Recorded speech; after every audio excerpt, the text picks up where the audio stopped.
नमस्ते दोस्तों, service one solution में आपका स्वागत है। और आज हमारे पास एक मित्सुबिशी एसी का इंडोर पीसीबी रिपेयर होने के लिए आया है।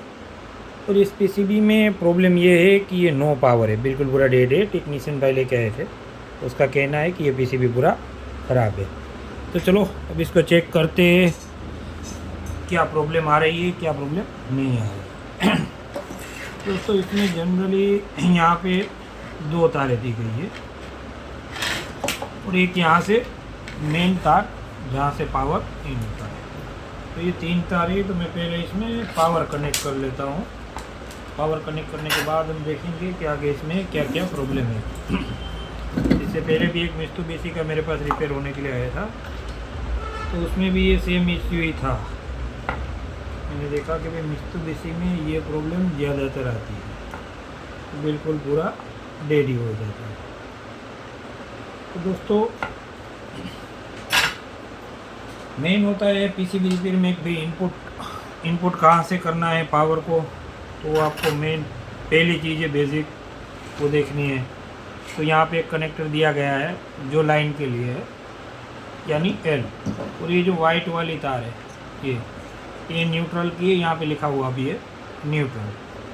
और ये फर्स्ट पे जो ये ब्लैक वाला तार है, ये जो ब्लैक वाली तार है वो कंप्रेसर के लिए आउटडोर सप्लाई निकालेगी। तो पहले मैं इसको फेस और न्यूटन दे देता हूँ और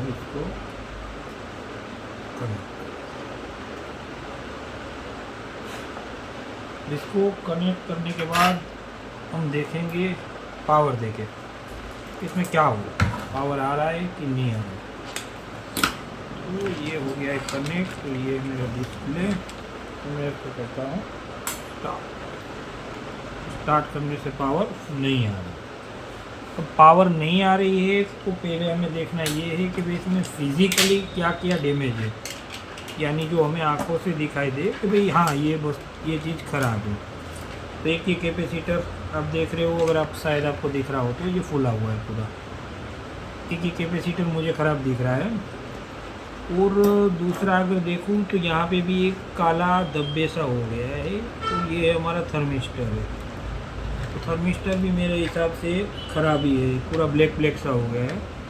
और आगे यहाँ पे हम चेक करेंगे पहले फ्यूज़ को। तो मीटर को मैंने कंटिन्यूटी मोड पे रख दिया है और मैं फ्यूज़ पहले चेक करता हूँ। तो ये फ्यूज़ भी उड़ा हुआ है, मतलब फ्यूज़ ख़राब है। अब जनरली होता क्या है कि जब भी हाई वोल्टेज आता है या फिर आगे कुछ शॉर्टिंग होती है तो तब ये जो थर्मिस्टर है ये थर्मिस्टर एक्टिव हो जाता है। ये थर्मिस्टर लाइन और न्यूट्रल दोनों के बीच में लगता है। जब इस थर्मिस्टर का एक साइज़ होता है, एक वैल्यू होता है कि भाई ये अगर 250 वोल्ट, 300 वोल्ट या 400 वोल्ट जितने भी वोल्ट है उनसे ऊपर अगर पावर होती है तो ये दोनों को शॉर्टिंग कर देता है, लाइन और न्यूट्रल को। ये दोनों टर्मिनल शॉर्ट होने की वजह से ये आपका फ्यूज उड़ जाता है और आगे का जो पूरा पीसीबी वो आपका बच जाता है। तो यहाँ पे अभी जो हमारा मेन फिल्टर कैपेसिटर है वो डेड है।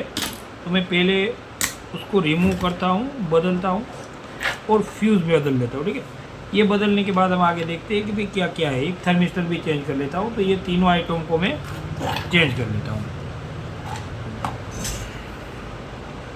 तो जो इसके ख़राब कंपोनेंट्स थे वो मैंने सारे बदल दिए हैं। और ये कैपेसिटर मैंने उल्टा लगा दिया था गलती से, वो भी मैंने सीधा कर लिया है। तो अब मैं इसमें वोल्टेज दे के चेक करता हूँ कि भाई ये पावर ऑन हो रहा है, क्या हो रहा है, क्या नहीं हो रहा है। ठीक है, ये मैंने दिया वोल्टेज, कोई शॉर्टिंग नहीं है। और वाह, ये देखो पावर ऑन हो गया।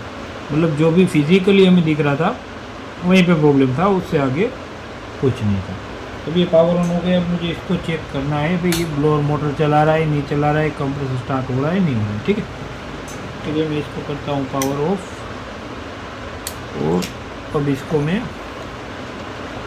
चेक करता हूँ। तो मैं इसको कंप्रेसर के लिए एक ये लैंप ले लेता हूँ और इस लैंप से मैं चेक कर लेता हूँ ये हो रहा है कि नहीं हो रहा है।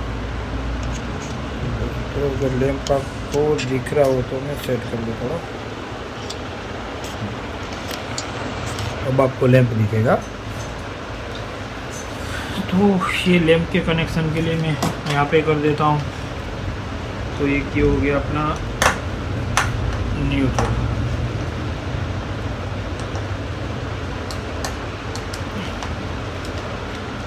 ये न्यूट्रल को हमने कनेक्ट कर दिया।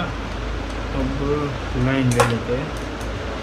तो ये दोनों रेडी हो गए।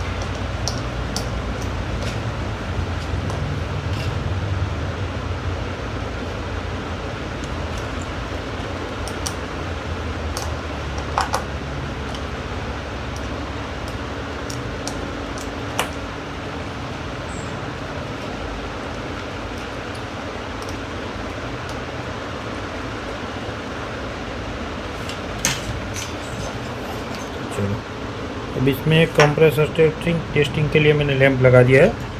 और अभी लगाना है मुझे ब्लोअर मोटर। तो दोस्तों इसमें पीजी ब्लोअर मोटर है, जो पुरानी हमारी आती थी वही वाली। तो पीजी ब्लोअर मोटर में टोटल 6 तार होती है, 3 मोटर के लिए और 3 फीडबैक के लिए। तो ये मैंने एक यूनिवर्सल के तौर पे रखा ही है। तो इसके कनेक्शन के लिए भी काफ़ी हमारे जो टेक्नीशियन भाई है वो परेशान हो जाते हैं कि भाई इसके कनेक्शन कैसे होंगे। तो चलो ये भी आपको मैं दिखाई देता हूँ। अब ये मेरा जो मोटर है इसमें ये स्टार्टिंग है, ये रनिंग है और ये कॉमन है, ब्लैक वाला। ठीक है, तो मुझे यहाँ पे क्या ढूंढना है, स्टार्टिंग, रनिंग और कॉमन। तो पहले स्टार्टिंग कौन सा होगा, जो इस कैपेसिटर से निकल रहा होगा, तो मैं पहले वही ढूंढता हूँ। तो ये कैपेसिटर का एक टर्मिनल है, ये दूसरा है। अब यहाँ से सप्लाई जा रही है, यहाँ से कैपेसिटर निकाल रहा है, यहाँ पे एक जंपर है और जंपर के बाद यहाँ पे आ रहा है, यानी फर्स्ट वाली पिन पे। तो मेरा जो फर्स्ट वाली पिन है वो हो गया स्टार्टिंग। ठीक है, अब कैपेसिटर को जो सप्लाई दे रहा है वही रनिंग है आपका। ठीक है, तो यहाँ पे जो इस साइड की फर्स्ट वाली है वो मेरा रनिंग। अब बचा कौन, कॉमन, तो वो तो मुझे बीच में लगा ही देना है। ये हो गया, तो ये 3 कनेक्शन हो गए। अब आगे इसका जो होता है पीजी के लिए, फीडबैक के लिए जो कनेक्शन होता है, ये 3 तार है। तो इसमें ये ग्राउंड है, ये वीसीसी है और ये फीडबैक है। ये तीनों को मैंने पहले से बना के रखा और इसका कनेक्टर लग रहा है यहाँ पे। ये जो कनेक्टर है ये, तो यहाँ पे मुझे अगर लगाना है तो मुझे पहले ये ढूंढना पड़ेगा कि इसमें ग्राउंड कौन है, फीडबैक कौन है और वीसीसी कौन है। तो ग्राउंड के लिए तो वेरी इजी है, ये मल्टीमीटर को लेंगे हम और इसको रखेंगे हम कंटिन्यूटी मोड पे। ये भी आपको दिख रहा होगा, ये मल्टीमीटर ले लिया और इसको मैंने कर दिया कंटिन्यूटी मोड पे। ठीक है, चलो ये दे रहा है कंटिन्यूटी। तो अब मुझे देखना ये है कि भाई इसमें से तीनों में से ग्राउंड कौन है। तो मैं कैपेसिटर का जो ग्राउंड है उनको ग्राउंड ले लेता हूँ और देखता हूँ। तो ये जो फर्स्ट वाला पिन है वही मेरा ग्राउंड है, बाकी तो शॉर्टिंग नहीं है। तो ये ग्राउंड है फर्स्ट वाला, तो पहले वहाँ पे ग्राउंड की प्रोब लगा लेता हूँ। ये फर्स्ट है, यानी इस साइड वाला।